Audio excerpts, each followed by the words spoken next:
Assalamualaikum warahmatullahi wabarakatuh.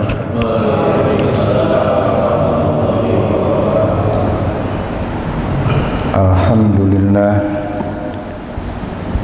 alhamdulillahilladzi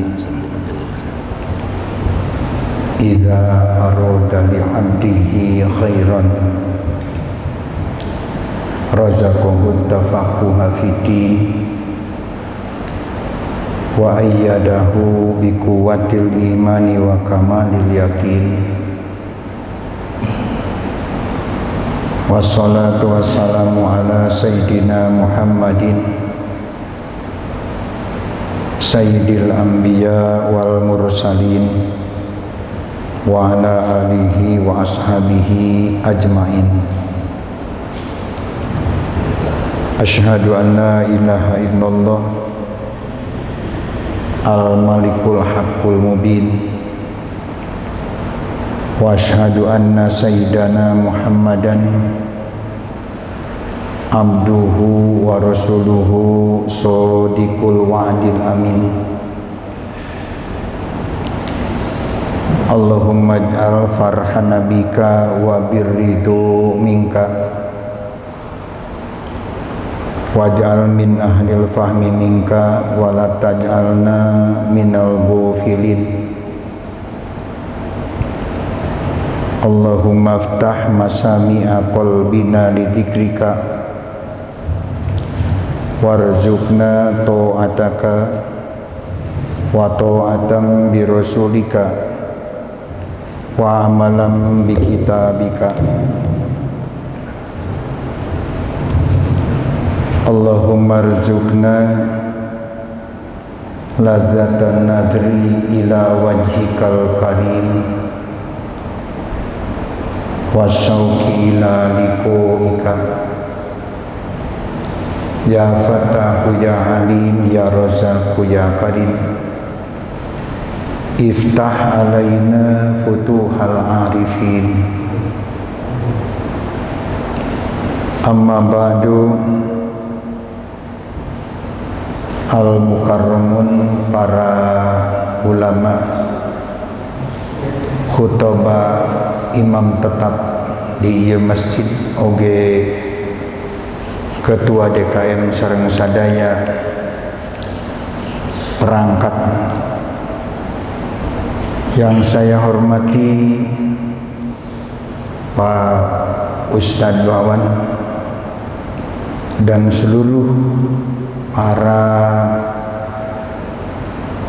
kiai, para ulama yang ada di sekitar Masjid Jami Al-Hidayah ini, Al-Ikhlas ini, semua saya hormati. Pertama-tama mari kita haturkan puji dan syukur kehadirat Allah Rabbul Alamin yang pada kesempatan ini kita ditakdirkan untuk berjumpa lagi dalam rangka melaksanakan kegiatan pengajian yang sempat tertunda karena pandemi, padahal kita ngajinya kan jaga jarak terus karena kita alhamdulillah jadi mengikuti protokol kesehatan yang tepat gitu, jaga jarak. Yang saya hormati juga seluruh jemaah yang hadir juga yang mendengarkan di rumah. Mudah-mudahan kita semua melalui pengajian ini ditambahkan ilmu nafi, ilmu bermanfaat untuk memperkuat keimanan, keyakinan, ketakwaan kita pada Allah Subhanahu wa taala. Rahmat dan salam kita haturkan pada junjungan kita Habibana wa Nabiyana wa Maulana Muhammad sallallahu alaihi wasallam dan para sahabat juga ahli kerabat Rasulullah, tabi'in, para pengikutnya, tidak lupa kita selaku hamba Allah yang menjadi umatnya. Mudah-mudahan kita di dunia bisa mengikuti segala titahnya dan juga bisa meninggalkan apa yang dilarangnya. Di akhirat nanti mudah-mudahan kita diundang beliau untuk masuk ke Maqam Mahmud dan juga menerima syafaatnya beliau. Amin ya rabbal alamin. Hadirin yang saya hormati,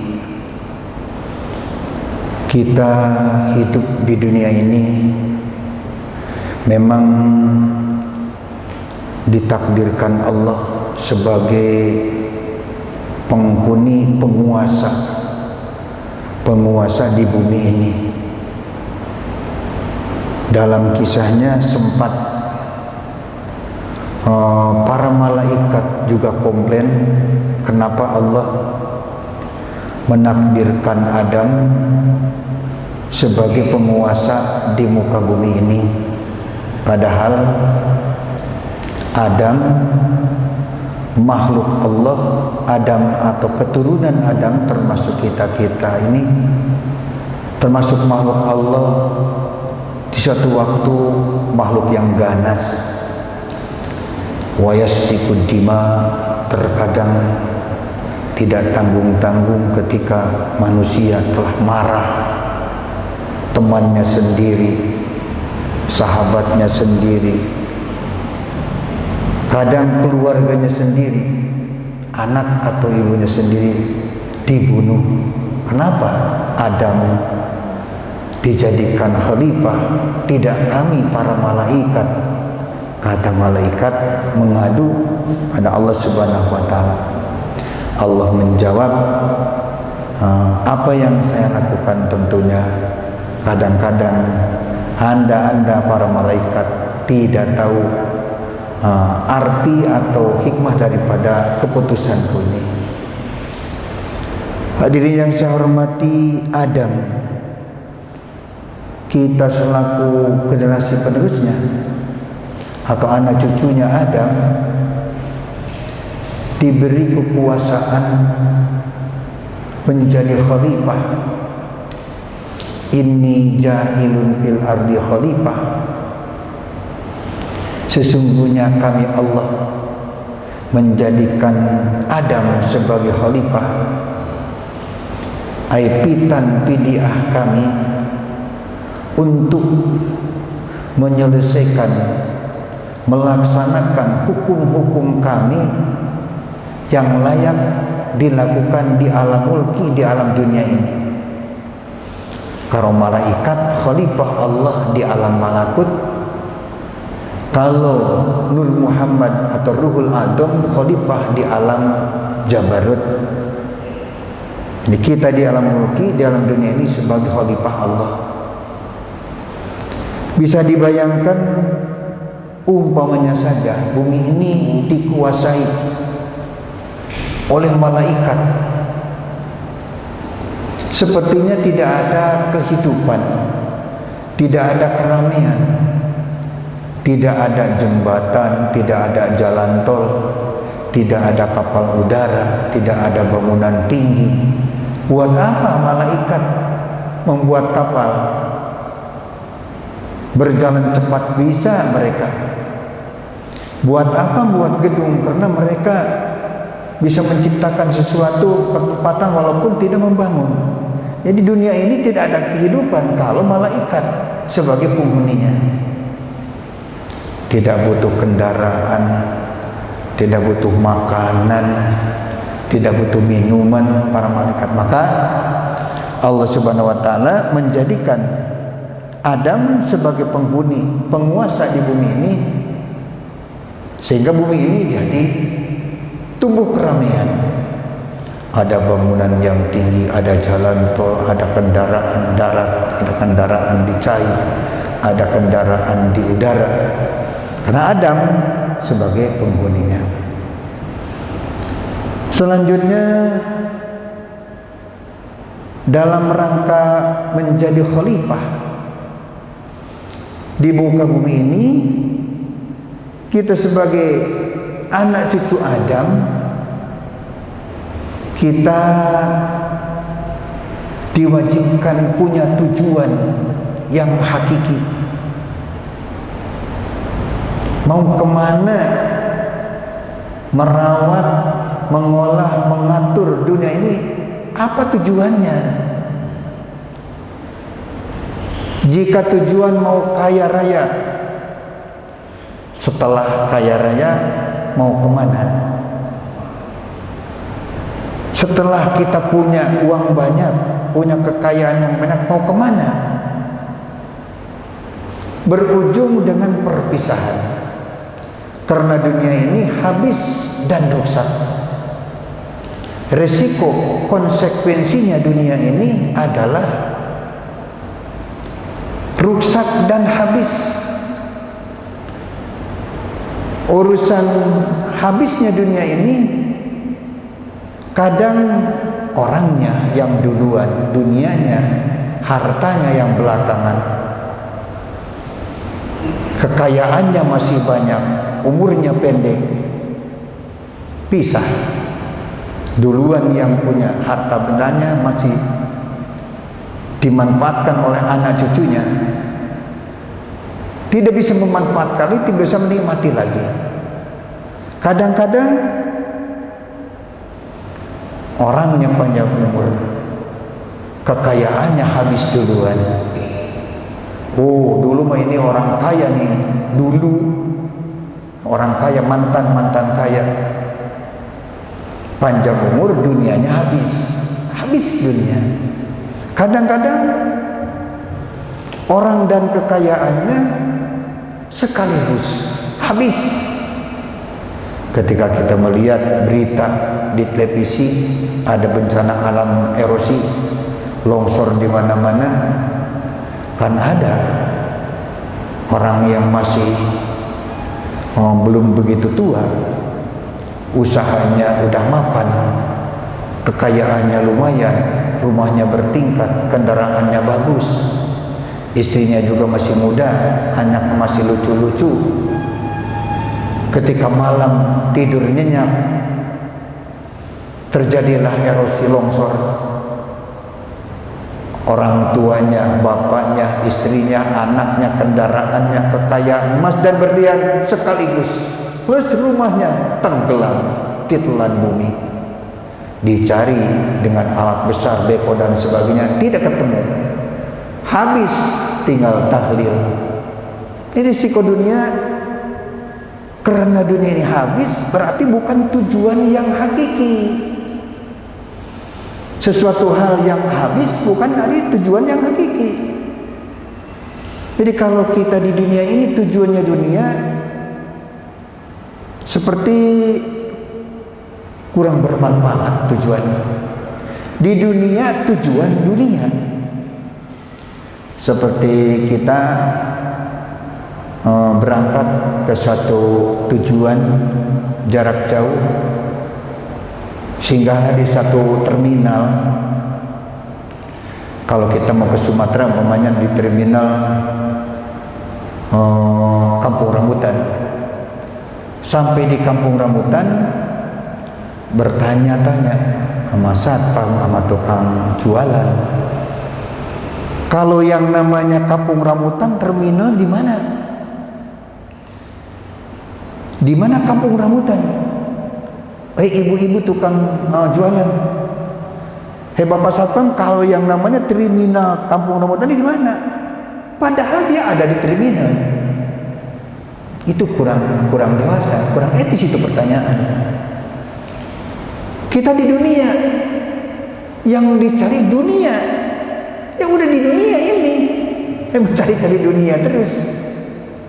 Sebenarnya kalau mau ke Sumatera atau kalau mau ke Palas kemana, dari terminal nanya, kalau kendaraan yang bisa mengantarkan saya sampai di Sumatera harus pakai kendaraan apa, mobil apa, bis yang mana, harusnya begitu. Jadi dari dunia untuk mencari tujuan akhirat. Dunia untuk mencari tujuan yang hakiki adalah kehidupan akhirat nanti. Jadi hidup kita di dunia ini jadi penghuni dunia, merajai, menguasai dunia. Walaupun besar badak, walaupun besar gajah, taluk dengan manusia. Yang biasa di daerah kita ada sapi dan ada kerbau. Anak kecil narik tambang, di belakangnya ada 5 sapi, 5 kerbau, ngikut semua. Anak kecil padahal taat, takluk semua makhluk pada manusia. Bebatuannya, gunungnya, lautnya, hewan-hewan semua takluk. Karena manusia ini telah ditakdirkan Allah sebagai penguasa di muka bumi ini. Hanya tadi jangan sampai kita terlena. Harus buat tujuan yang hakiki, tujuan yang mulia. Kalau begitu kita perlu melihat tujuan manusia. Tujuan manusia di dunia ini kurang lebihnya ada 5 tujuan. Satu, di dunia ini tujuannya dunia tok, sama sekali tidak berpikir tentang akhirat. Kalau makan mau halal mau haram tidak peduli, yang penting kenyang, yang penting punya banyak duit. Tidak berpikir halal atau haram. Dunia. Yang keduanya tujuan dunia dan akhirat. Tujuan dunia dan akhirat, ujungnya dunia. Yang tadi dunia toh, yang kedua dunia akhirat, berujung di dunia. Seperti kita punya anak, oh di masa kini mah punya anak belajar harus sekolah dan pesantren. Sekolah masih kecil di TK, masukkan ke MI Ibtidaiyah, lanjutkan ke Sanawiyah, ke Aliyah, kuliahnya juga nanti jurusannya agama. Buat apa? Nanti KUA yang sekarang tua di pensiun, barangkali anak kita sebagai penggantinya. Awalnya juga baik-baik, akhirnya kembali lagi ke dunia. Anak kita masih pesantren kan, kalau jadi kiai, nanti jadi kiai, kalau sedekah kresetnya punya 2. Jadi dunia tadinya akhirat berakhir di dunia. Di lisannya dunia akhirat, kenyataannya jadi dunia. Yang 2 tadi pada hakikatnya tujuan dunia dan tujuan lisan dunia akhirat akhirnya berujung berlabuh di dunia. Yang ketiga tujuannya hanya akhirat, untuk akhirat semuanya. Kita bekerja, kita berusaha, kita melakukan aktivitas sehari untuk akhirat terus. Karena dunia ini akan habis. Kita akan beralih ke alam akhirat yang tidak habis-habis, yang tidak berujung. Maka seluruh urusan untuk akhirat. Dan yang ketiga, tujuan dunia menjadi komandan, jadi kekasih Allah, jadi waliullah. Di akhirat nanti ingin menjadi komandan di surga. Karena manusia semuanya yang masuk surga menjadi raja, menjadi komandan. Siapa rakyatnya? Rakyatnya amal. Sekali beramal menjadi 10 fadilah. Kalau diciptakan sebagai satpam, 10 satpam. Sekali beramal 70 fadilah. Kalau dijadikan taman 7 bentuk taman yang indah.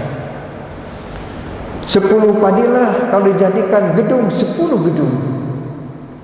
Jadi seluruh manusia yang masuk surga semuanya jadi komandan, semuanya jadi raja di surga. Dan yang terakhir, yang kelima, tidak ada tujuan apa-apa, tidak ada tujuan dunia, tidak ada tujuan dunia akhirat, bukan juga tujuan akhirat, bukan untuk menjadi komandan di dunia dan di akhirat nanti, tapi tujuannya hanya takarrub saja pada Allah Subhanahu wa taala. Tujuan tersebut itu terlaksana seiring bisikan hati yang ada pada dirinya. Orang yang tujuannya dunia dan dunia akhirat, bisikan hatinya disertai dengan khotor syaitoni dan khotor nafsani. Khotor nafsani dan khotor syaitoni membuahkan tujuan dunia atau tujuan akhirat, dunia akhirat, terus didorong dengan khotor syaitoni dan khotor nafsani. Pramotornya untuk semangat mencari dunia, untuk semangat mengejar harapan dunia, mereka menggunakan waham dan khayal. Punya modal waham dan khayal, angan-angan dan cita-cita. Kalau anu,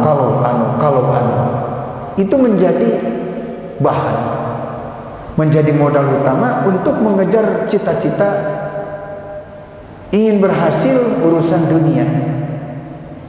Jadi awal perjalanan orang yang berharap kehidupan dunia dari angan-angan, dari bayangan dulu, membayangkan kalau anu, nanti semangat itu mendorong akan tujuan mengejar dunia atau mengejar dunia akhirat yang berujung di dunia.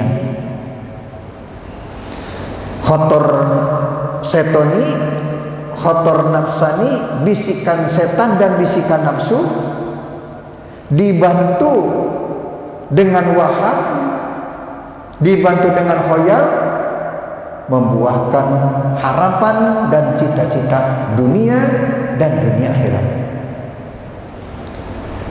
Yang tujuannya akhirat itu timbul dari bisikan hatinya yang disebut sak. Kalau sak 50% mengajak kebaikan, 50% mengajak keburukan. Itu sak namanya. Ketika diuji Allah, dipertemukan dengan sesuatu menurut nafsu kita beruntung atau keuntungan, tapi menurut hukum itu salah, di sana perang. Seperti orang yang punya jabatan tinggi, di satu waktu ada kesempatan untuk menyelewengkan uang negara atau uang rakyat. Kalau diambil dosa, kalau tidak mumpung ada perang, ambil tidak, itu sah namanya. 50% ngajak meninggalkan sesuatu yang haram, 50% mengajak untuk melakukan yang haram. Ambil tidak, itu sah namanya. Yang kotor akli namanya, yang mendorong kotor akli didorong oleh sak, dibantu dengan kekuatan sak. Jika saja kuat bertahan, nanti naik kotornya ke kotor malaki. Jika tidak kuat bertahan, turun, jatuh ke khotor nafsani dengan setoni tadi. Jadi dari khotor akli yang dibantu dengan sak tadi, tujuannya akhirat awalnya, tapi ketika dipertemukan dengan sesuatu ujian tadi, bisa jadi kalah. Ambil tidak. Kalau tidak diambil, mumpung ada. Kalau diambil memang ini salah, ini haram. Itu khotor akli namanya. Bisikan dari akal. Bisikan dari akal goriji yang ada pada jiwa masing-masing mukminin. Yang tujuannya di dunia ingin menjadi kekasih Allah, ingin punya jabatan tinggi di hadapan Allah, punya ilmu yang banyak, bisa bertakwa, yang punya nilai tinggi, bisa punya kedudukan ketauhidan yang kuat, sehingga di dunia menjadi kekasih Allah, di akhirat nanti menjadi pemimpin di surganya Allah. Itu bisikan malaikat, disebut khotor malaki, bisikan yang timbul dari malaikat. Bisikan malaikat khotor malaki, masih ada pikiran-pikiran untuk sedikit urusan duniawi, 90% atau 95% hak, sedikit masih ada bayangan-bayangan batil pada jiwanya. Khotor malaki dibantu dengan dzon, dibantu dengan sangka yang kuat. Tujuannya untuk mendapatkan kedudukan di dunia dan kedudukan di akhirat nanti. Tujuannya memang tujuan hampir tidak bisa dijalankan, tidak bisa dilakukan oleh umumnya manusia. Khotor malaki, bisikan dari malaikat, orang udah jarang atau langka orang yang bisa mengikuti khotor seperti malaikat atau khotor malaki tersebut. Yang terakhir, yang tujuannya takurub tadi, khotornya atau bisikannya langsung khotor min indir rabbi, bisikan hati yang hakiki, tempaan dari Allah langsung masuk di dalam hati yang suci. Tujuannya tidak ada tujuan dunia sama sekali, tapi tujuannya hanya takarrub saja pada Allah Subhanahu wa taala. Yang mendorongnya yakin. Yang mendorong untuk kita punya tujuan hanya untuk Allah, hanya untuk takarrub pada Allah, dibantu dengan kekuatan yakin. Seperti telah diceritakan, yakin itu beberapa definisi. Yakin itu antara lain ilmun bila sakin, pengetahuan atau ilmu yang sama sekali tidak terjamah dengan ragu, tidak ada keraguan sedikit pun. Ilmun bila sakin itu yakin. Atau yang kedua, ilmun ba'da sakin, pengertian yang tadinya ragu sekarang jadi yakin. Itu definisi yang kedua. Kalau definisi yakin dalam ilmu suluk, yakin itu ru'yatul iyan biquwatil iman la bil hujjati wal burhan. Ru'yatul iyan melihat dengan nyata, mata hati melihat dengan nyata, melihat alam gaib, melihat alam malakut, melihat alam jabarut dan seterusnya, dengan kekuatan keimanan yang didasari kemakrifatan. kekuatan cahaya keimanan yang disertai kemarifatan, bisa melihat alam-alam mugoyabat. Yu'minuna bil ghaibi, iman akan sesuatu yang gaib. Gaib yang paling dekat adalah ruh kita. Orang yang telah punya keyakinan, insya Allah mereka dipertemukan Allah untuk ketemu dengan ruhnya sendiri. Bisa jadi sekali-kali ketemu dengan ruh kita sendiri menjadi 3, menjadi 4, menjadi 7. Kalau melihat sejarah Sayyidi Syekh Abdul Qadir Al-Jailani, di suatu hari pada bulan puasa, ketika itu murid-muridnya mengajak untuk berbuka puasa di rumah masing-masing murid. Hari itu banyak sekali murid-murid Syekh Abdul Qadir yang mengajak untuk berbuka puasa di rumahnya masing-masing. Seluruh yang mengajak untuk berbuka puasa,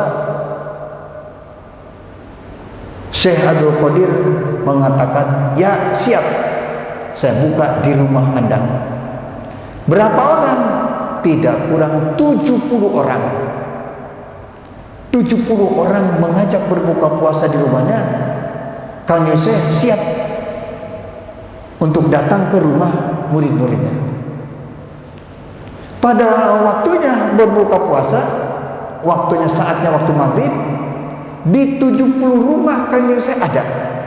Di rumahnya juga tidak kehilangan.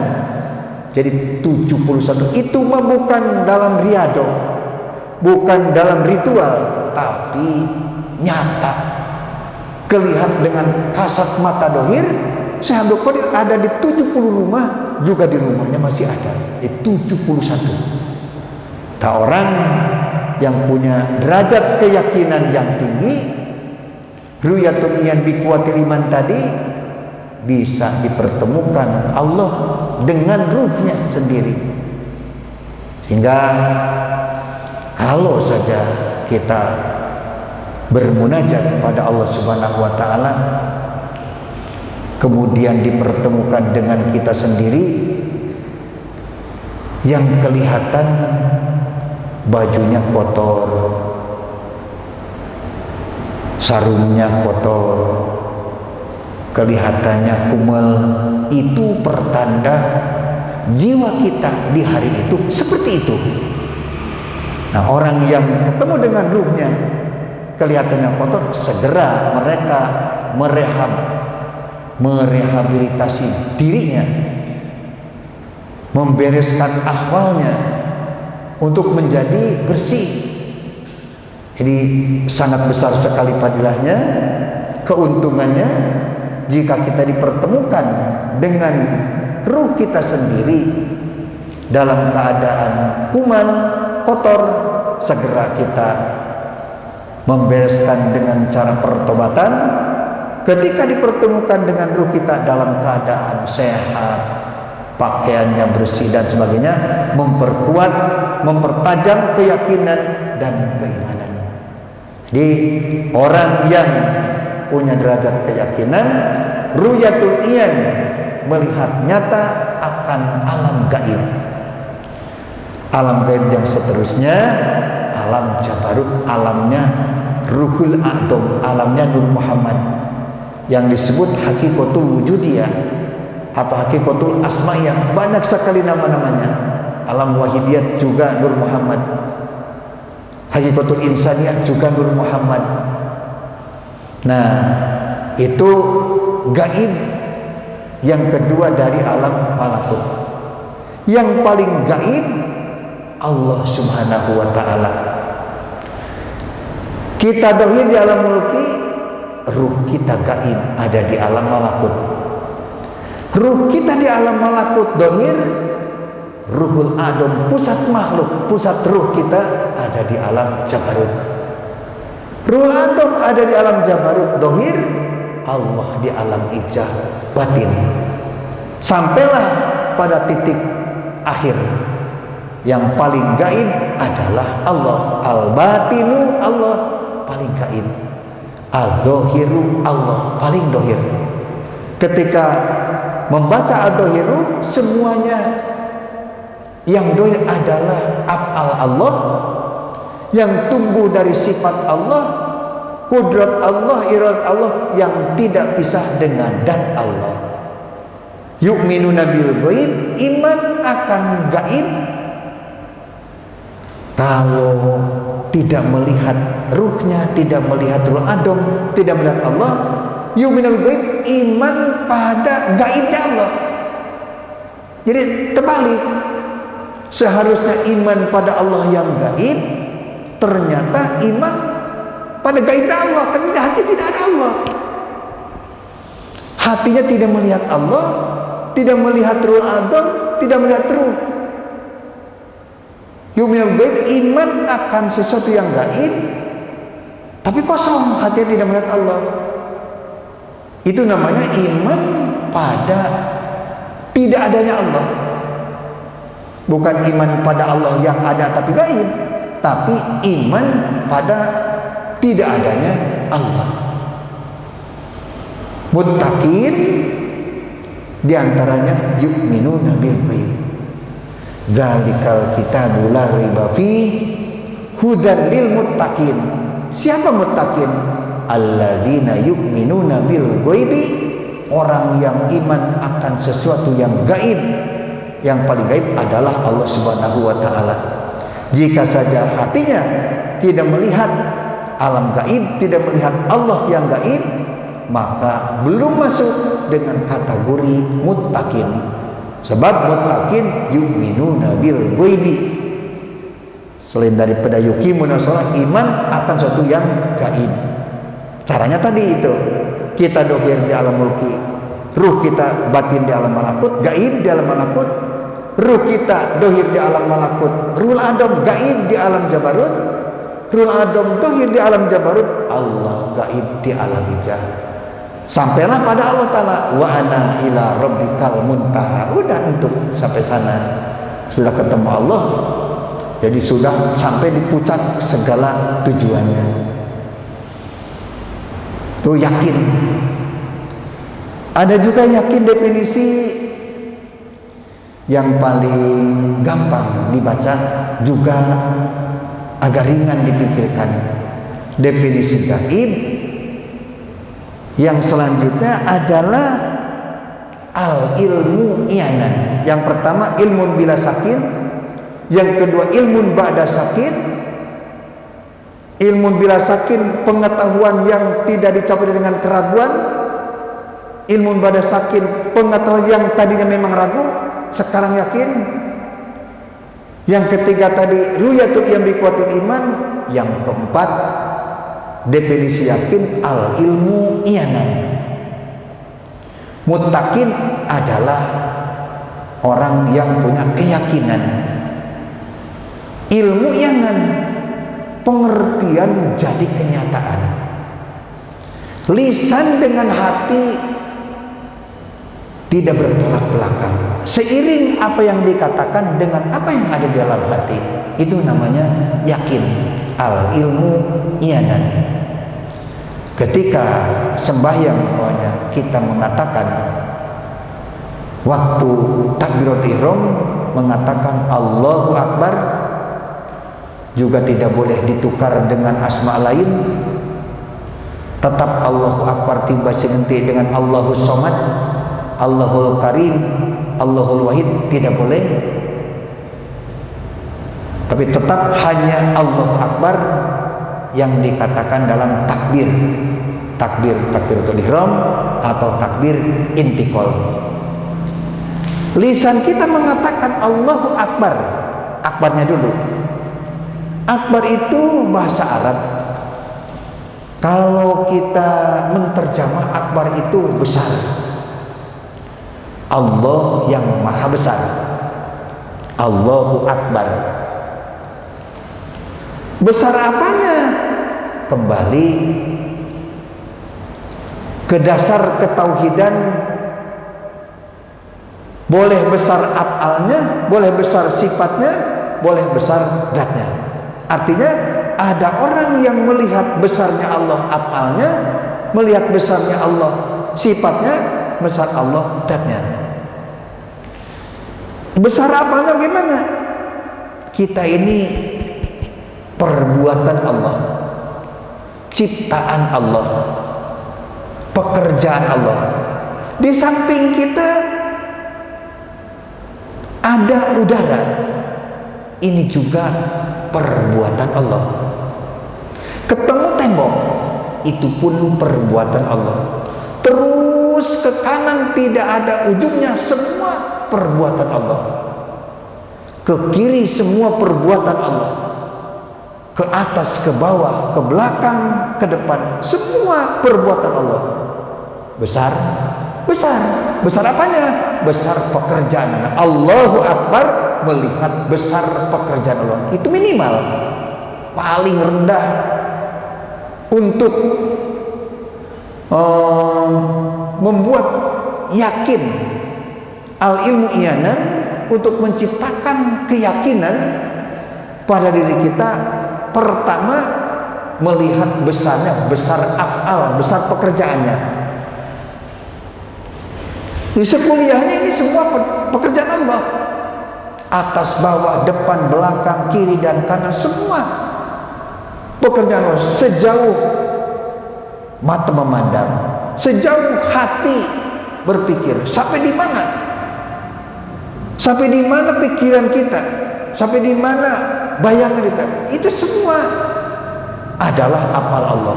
Besar dunia, khalqullah, takdir Allah, pekerjaan Allah. Bintang, pekerjaan Allah. Bulan, pekerjaan Allah. Antara planet bumi dan planet lain, itu pun pekerjaan Allah. Jadi besar. Allahu Akbar, kelihatan besar af'alnya. Setelah lama di sana melihat Allahu Akbar besar af'alnya, ditingkatkan Allah untuk melihat besar sifatnya, karena tidak ada satupun pekerjaan Allah yang tidak tumbuh dari kudrat dan iradatnya. Dimanapun dan apapun pekerjaan Allah, semua timbul dari kudrat dan iradatnya. Kalau tadi melihat besar af'al Allah, pekerjaan Allah, sekarang pindah melihat kudrat Allah, iradat Allah, melihat sifat Allah. Jika tadi af'alnya meliputi seluruh alam, maka semuanya itu tumbuh dari kudrat. Artinya kudrat Allah dan kudrat Allah juga meliputi seluruh alam. Allahu Akbar, sekarang melihat akbar Allah sifatnya. Kalau melihat akbar af'al, alatnya basar dan hasatun nadi. Untuk melihat besar sifatnya adalah basirah, matanya hati. Jika saja Allah memberikan tingkatan kemarifatan, tingkatan tajalli, tingkatan wusul, tingkatan musyahadah pada kita, maka Allah membuka sirri untuk melihat besar dan Allah. Jika saja belum Allah memberikan tingkatan bisa melihat dengan sirri, tekankan saja bahwa kudrat Allah dan iradat Allah tidak pernah pisah dengan dan Allah. Di sana ada kudrat Allah, di sana ada Allah, maka di sana pula ada zat Allah. Itu bahan musyahadah namanya. Kalau Allah membukakan sirri untuk melihat zat, namanya musyahadah. Jika kita mengitikadkan bahwa kudrat Allah dan iradat Allah tidak pernah berpisah dengan zat, itu bahan musyahadah namanya. Nah, itu orang yang yakin al ilmu iyanan, ilmu jadi kenyataan. Ketika mengatakan Allah Akbar takbir ihram atau Allah Akbar takbir intiqal, melihat akbar Allah di alam shogir, akbar Allah di satu-satunya makhluk, melihat af'al Allah, satu makhluk af'al Allah, itu akbar di alam shogir namanya. Melihat akbar di alam shogir, melihat pekerjaan Allah di satu makhluk. Melihat akbar Allah di alam kabir, melihat seluruh makhluk, itu adalah pekerjaan Allah Subhanahu wa taala. Begitu kita mengatakan Allahu Akbar, sekaligus melihat akbar Allah di alam shogir plus di alam kabir. Tidak hanya di alam shogir, kalau di alam shogir ini apal Allah, ini apal Allah, itu apal Allah. Jadi apal Allah itu jadi ancal-ancalan. Kalau melihatnya apal Allah di alam kabir, tidak melihat di alam shogir, orang panah namanya. Jadi sekaligus orang yang sohwi, orang yang akal jismaninya nyalur, marifat pada Allah Subhanahu wa taala, yakin pada Allah Subhanahu wa taala, Allahu Akbar, melihat akbar Allah di alam shogir sekaligus Allah di alam kabir. Akbar afal, akbar sifat atau akbar dat. Itulah kakara orang menamakan yakin namanya. Nah, kembali lagi tujuan manusia yang kelima, yang akhir adalah tujuannya hanya takorub yang didorong dengan kekuatan yakin. Kalau khotor malaki didorong dengan kekuatan zon, kalau kekuatan khotor akli yang tujuannya akhirat didorong dengan kekuatan sak, kalau tujuan dunia atau dunia akhirat didorong dengan kekuatan waham dan khayal. Khotornya khotor nafsani dengan khotor setoni. Kalau bisa dan usahakan tujuan kita ini bukan dunia, bukan akhirat, bukan raja dunia, tapi tujuan kita tak hanya takurub pada Allah. Ketika sembahyang, ruku, takurub pada Allah, sujud,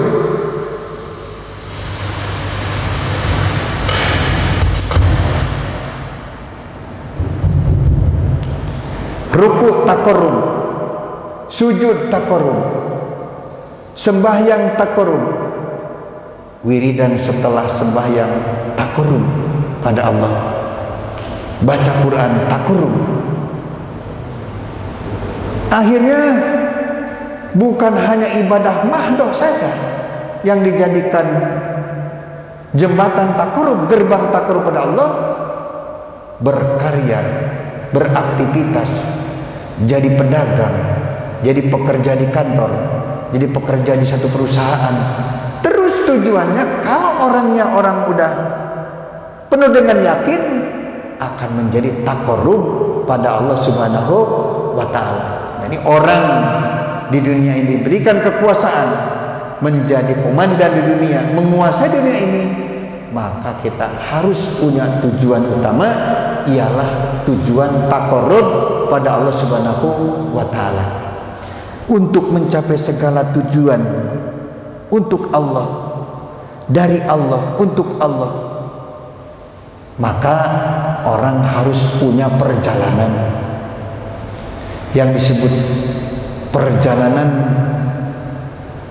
Bahasa Arabnya ada rikot, perjalanan untuk sampai pada tujuan hanya untuk Allah semuanya. Dalam ilmu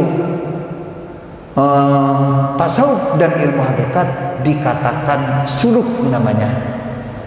Suluk itu berjalan, menelusuri jalan, itu suluk namanya. Menelusuri jalan untuk sampai pada tujuan utama tadi, takorub pada Allah Subhanahu wa taala. Perjalanan untuk sampai pada Allah Subhanahu wa taala setidaknya ada 3 langkah harus kita lakukan. 1, taroki di makom yakin. 2, tadani pada makom marifat. Dan ketiganya, tadali atau nuzul di makom bako badal panah. Itulah langkah-langkah yang harus kita lalui, kita laksanakan, kita jalankan untuk mencapai tujuan takorub tadi. Jika saja tidak berjalan dari bawah, itu jarang yang ketemu dengan takorub tanpa perjalanan, tanpa turikot, tanpa suluk. Kalau definisi suluk menurut keilmuan tasawuf atau ilmu tahakkuk, suluk itu al-masi alal makomati bi ilmihi wa halihi la bi ilmihi faqat. berjalan menelusuri makom-makom, tahapan-tahapan kesucian, biilmi walihi, dengan ilmu dan tingkah hatinya, labil makrut, bukan dengan ceritanya saja, bukan dengan ilmu saja, tapi dengan ilmu dan perjalanan hati. Ilmu wahalihi dengan ilmu dan tingkah hatinya, itu namanya suluk. Berjalan pada jembatan tadi 3. 1, taroki di makom yakin. Taroki di makom yakin, taroki itu bahasa Arab kalau kita terjemah meningkat. Meningkat dari ibadah dohir yang pada dasar ibadah dohir belum mengkoreksi tentang wusul atau tidak, pokoknya sholat saja, pokoknya Jumatan, pokoknya ngaji, tidak berpikir wusul atau tidak, tajali atau tidak, padahal segala sesuatu amalan, sesuatu peribadahan, jika saja dilakukan tidak dengan wusul, dilakukan tidak dengan tajali, dilakukan tidak dengan ma'rifat, namanya ibadah dohir, tidak ada batin. Ibadah syariat tidak ada hakikat. Wa syariat bila hakikat tilatun. Ketika kita melaksanakan pekerjaan ibadah dohir, tidak disertakan ma'rifat, tidak tajali, tilatun. Jangan mimpi punya fadilah, kosong, tidak ada fadilahnya. Sebaliknya, wal hakikat bila syariat batilatun. Melakukan hakikat saja, sholat tidak, Jumat tidak, zakat tidak, semuanya Allah, batilatun, itu batal. Yang benar melakukan syariat plus dengan hakikat sekaligus.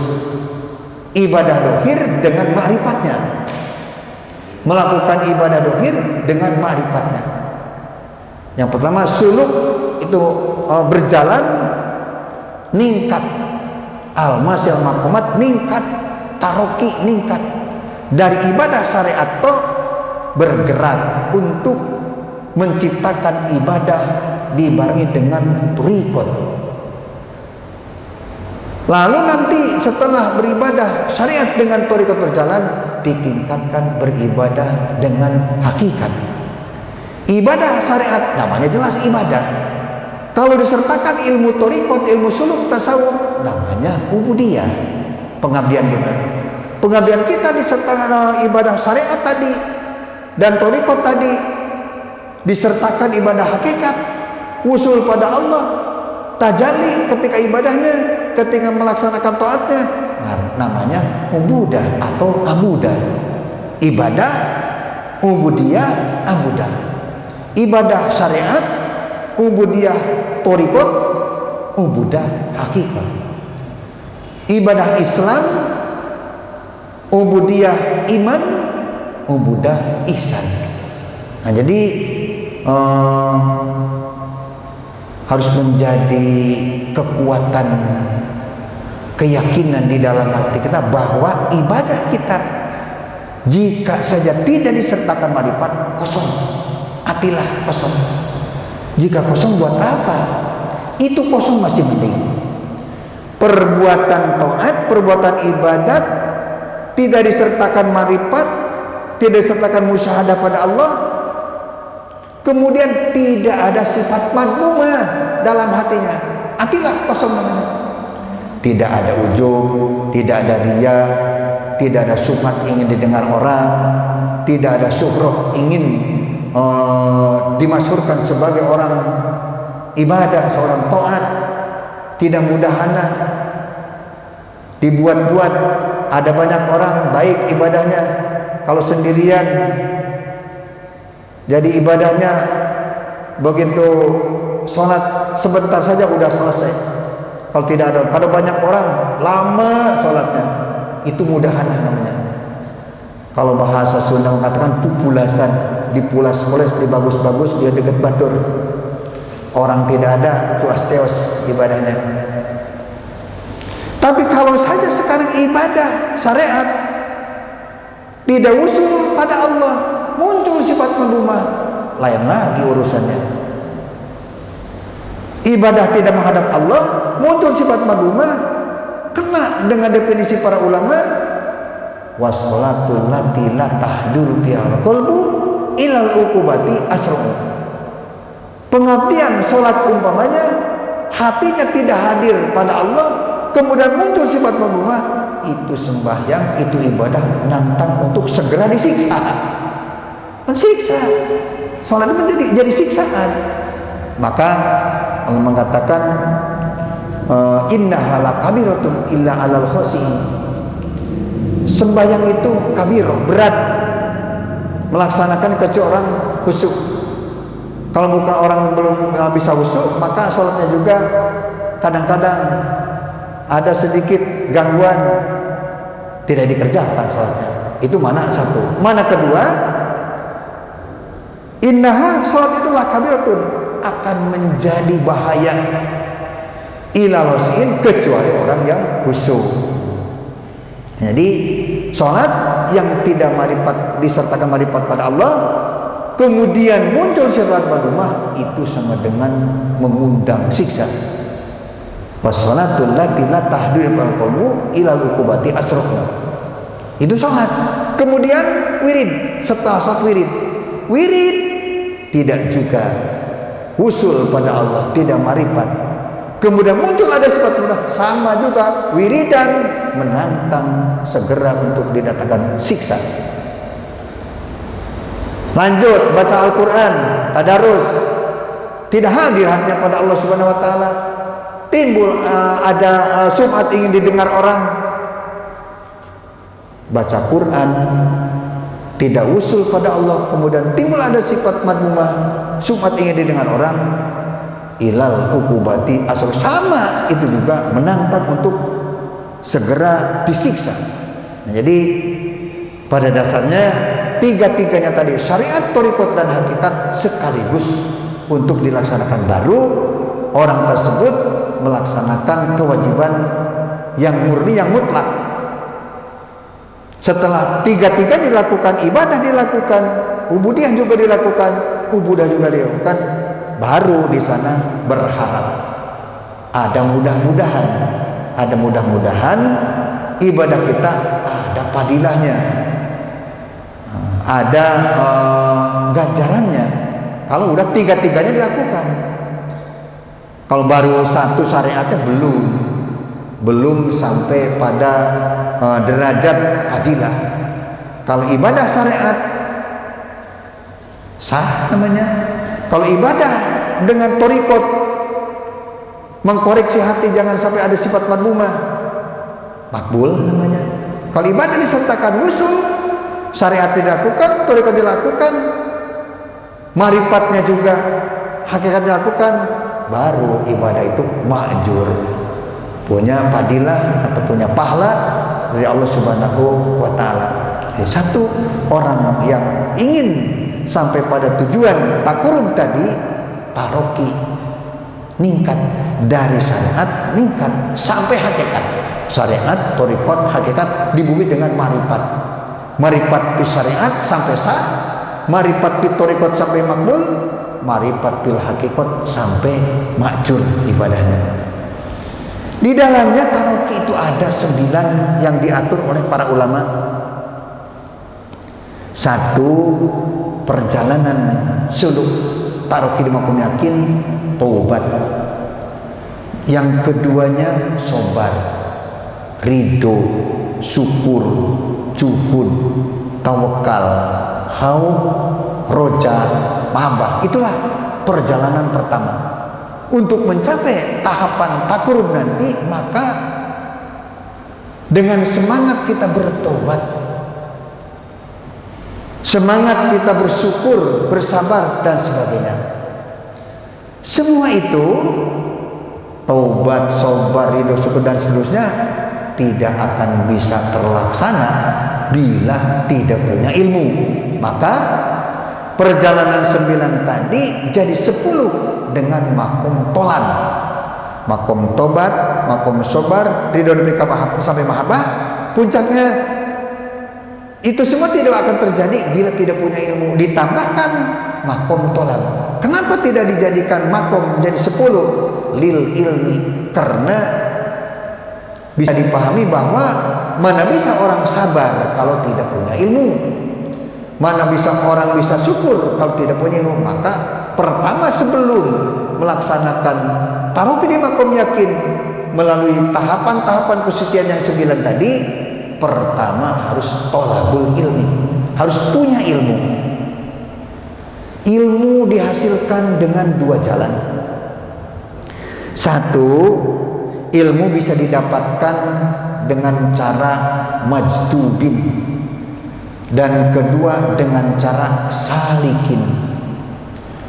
Kalau majdubin punya ilmu tanpa guru, jenius, laduni kalau bahasa kita yang umum. Majdubin artinya majdub itu ditarik sekuliahnya, dohir dan batin, ditarik oleh Allah, kehadiran Allah. Itu majdubin, punya ilmu tanpa belajar. Seperti halnya malaikat. Malaikat begitu dicipta Allah sebagai malaikat, mereka langsung dengan ma'rifatnya, dikasih tugas dengan ma'rifatnya. Ada yang dikasih tugas tahmid, ada yang dikasih tugas tahlil, ada yang dikasih tugas tasbih. Malaikat itu tidak sama. Kalau kita semua sholat, kalau malaikat tidak. Masing-masing punya tugas. Ada tugas mencabut arwah, ada tugas mengatur rezeki, ada tugas mengatur itu dan mengatur ini. Malaikat hanya begitu. Begitu dicipta Allah, malaikat langsung dengan ma'rifatnya. Maka malaikat tidak perlu ada pengajian, tidak perlu ada sekolah. Di kampung malaikat tidak ada sekolah, tidak ada fakultas, tidak ada perguruan tinggi. Kalau di dunia ada pusat ilmu, seperti di malaikat ada Jibril, pusat ilmu.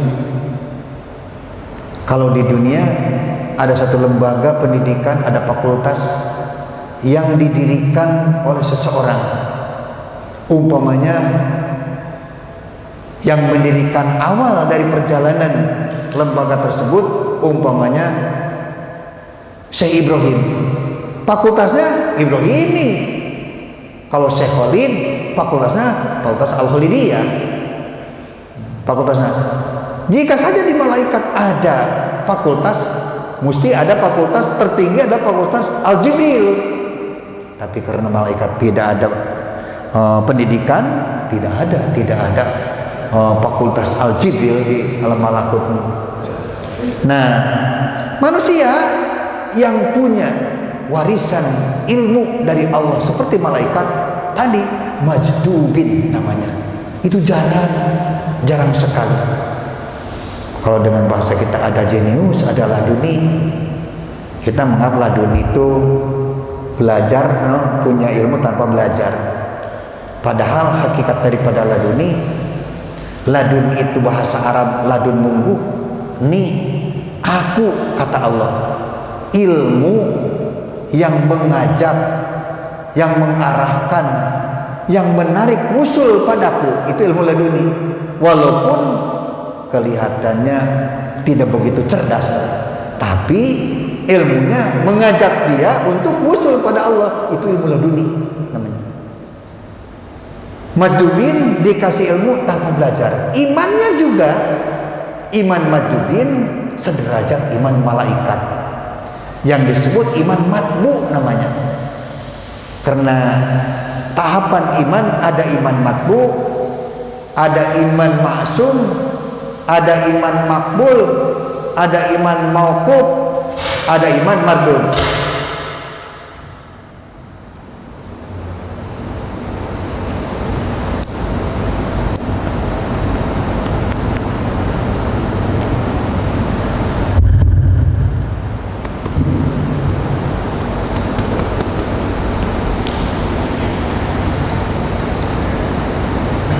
Iman matbu adalah imannya malaikat. Ada orang yang diwaris iman matbu tanpa belajar, tidak mengaji, tidak apa, dia jadi ma'rifat pada Allah. Kebanyakan orang seperti itu Derajat kewaliannya disebut wali hakiki. Derajat kewaliannya tidak dikenal orang, tidak disangka orang tersebut waliullah. Dari masih mudanya tidak diketahui orang, udah tuanya tidak diketahui, sampai meninggal tidak ada orang yang mengetahui bahwa dia itu adalah waliullah. Sampai di alam barzah 1 tahun, 10 tahun, 100 tahun, tidak juga ada yang mengenal bahwa beliau adalah waliullah. Ketemu-ketemu nanti di akhirat, setelah orang tersebut sejajar dengan wali-wali Allah di belakang Rasulullah Shallallahu Alaihi Wasallam, baru ketemu. Waduh, orang itu wali. Pada dulu sempat ngadu bako dengan saya di dunia itu tadi. Tidak sangka orang itu waliullah, itu wali hakiki. Kebanyakan tadi dikasih imannya iman matbu. Tidak tahu tukang tani, tukang dagang, atau profesinya jadi pejabat atau jadi rakyat. Tidak tahu. Yang jelas nanti ketemu, oh itu waliullah. Tidak pernah ada yang mengira bahwa beliau itu adalah waliullah. Itu iman matbu namanya, imannya malaikat. Hanya jarang sekali orang yang imannya iman matbu atau punya seperti iman malaikat. Selanjutnya, ilmu yang dihasilkan jika tidak diwarisi Allah dengan ilmu laduni tadi, dengan ilmu majdubin tadi, terpaksa harus menjalani perjalanan yang kedua, perjalanan salikin. Jika tidak kebagian ilmu lewat majdubin, ya kita berjalan lewat salikin. Belajar untuk punya ilmu, belajar untuk bisa iman, itu belajar. Allah mengatakan dalam Al-Quran mengenai orang punya ilmu itu belajar. Awalnya manusia ini bodoh, tidak punya ilmu, tidak tahu apa-apa. Wallahu akhrajakum min butuni ummahatikum la ta'lamuna syai'a. Allah melahirkan manusia kalau dia ini tidak tahu apa-apa. Kemudian Allah memberikan mata, memberikan telinga, memberikan mulut, memberikan hati, dimanfaatkan matanya, dimanfaatkan telinganya, dimanfaatkan hatinya untuk belajar, baru dia punya ilmu. Jika saja kita berpikir teman-teman, kelemahan manusia dibanding hewan mengenai pengertian, kita bisa dikalahkan dengan manjangan, anak manjangan yang baru dilahirkan 1-2 jam, terus induknya merawat sampai bersih, kemudian mulai 1 jam kemudian mulai belajar berdiri, 2 jam udah bisa berdiri, udah bisa jalan-jalan di bawah perut ibunya, jalan sana, jalan sini, slalom sana, slalom sini, akhirnya gak ketemu dengan susu ibunya, langsung makan. Itu kambing, itu manjangan. Coba manusia jika saja tidak dikasih makan, mati manusia banyak. Ayo masih pintaran misalnya kambing, masih pintaran manjangan kok begitu ya. 2 jam saya bisa makan sendiri, bisa cari makan sendiri. Tapi manusia 2 tahun belum bisa makan sendiri, apalagi mencari sendiri makanan. Buat makan saja harus disuapin terus manusia. Jadi jangan mentang-mentang kita sebagai komandan di dunia menghina makhluk-makhluk lain. Kalau dilihat kejadian seperti itu, kita lemah daripada mereka, daripada makhluk-makhluk yang lain, daripada satu hewan. Nah, yang tidak kebagian majubin berjalan pada salikin.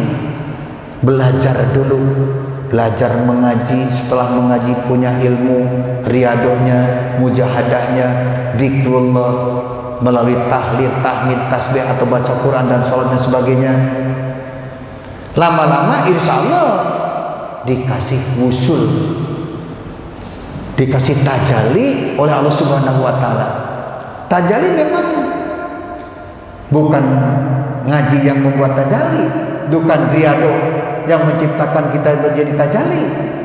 Tajalli itu Allah yang menakdirkan kita menjadi tajalli. Allah menakdirkan kita menjadi ma'rifat pada Allah. Allah yang menakdirkan kita menjadi wusul kepada Allah. Hanya jadi sunatullah. Untuk salikin menjadi ma'rifat, awalnya Allah menciptakan, menakdirkan kita mau ngaji. Awalnya, awal perjalanan orang yang akan dimarifatkan Allah oleh dimarifatkan pada Allah oleh Allah, awalnya ditakdir mau ngaji. Setelah mau ngaji punya keilmuan, terus riyadhah dan mujahadah. Baru setelah riyadhah dan mujahadah dikasih Allah tajalli, dikasih Allah ma'rifat. Itu menjadi sunnatullah. Memang tidak ada ma'rifat kepada Allah kecuali oleh Allah, bukan oleh ilmu, bukan oleh pengajian, bukan oleh riyadhah dan mujahadah. Tapi ma'rifat seseorang pada Allah oleh Allah, bukan oleh yang lain, bukan dengan yang lain, tapi dengan Allah ma'rifatnya. Hanya tadi untuk salikin Allah menakdirkan ada permulaan belajar dulu, yang akhirnya ma'rifat akhirnya tajalli pada Allah Subhanahu wa Ta'ala. Jadi ilmu persiapan sebelum kita melakukan taroki di makom yakin, siapkan ilmu syariatnya untuk sahnya ibadat, siapkan ilmu torikotnya untuk makbulnya ibadat, siapkan ilmu hakikatnya untuk makjurnya ibadah. Baru kita nanti melakukan tahapan-tahapan. Yang pertama tahapan taubat, yang selanjutnya sobar, ridho, syukur, dan seterusnya. Hadirin yang bahagia, untuk silaturahmi pertemuan di malam ini rupanya tidak begitu lama. Mudah-mudahan walaupun memang kita kajiannya tidak pakai kitab langsung, mudah-mudahan tidak mengurangi semangat, dan mudah-mudahan apa yang kita pelajari menjadi nambah kekuatan keimanan, nambah kekuatan keyakinan, sehingga ibadah kita jadi sah, jadi makbul, dan jadi majur. Sehari-hari kita terus disertakan ma'rifat dan tajalli pada Allah Subhanahu wa Ta'ala.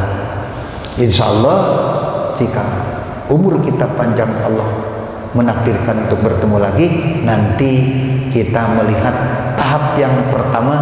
Setelah kita punya ilmu, maka mulai kita mensucikan diri, karena mau menghadap Allah yang Maha Suci tentunya kita harus mensucikan diri. Itu yang disebut bertaubat, yaitu memohon ampun pada Allah Subhanahu wa Ta'ala. Hadirin yang saya hormati, itulah yang dapat disampaikan. Sekali lagi mudah-mudahan kita ditambah kekuatan keimanan, kekuatan keyakinan untuk bisa menselamatkan diri kita di dunia sampai akhirat nanti. Wallahu muwaffiq ila aqwamit thoriq. Wassalamualaikum warahmatullahi taala wabarakatuh.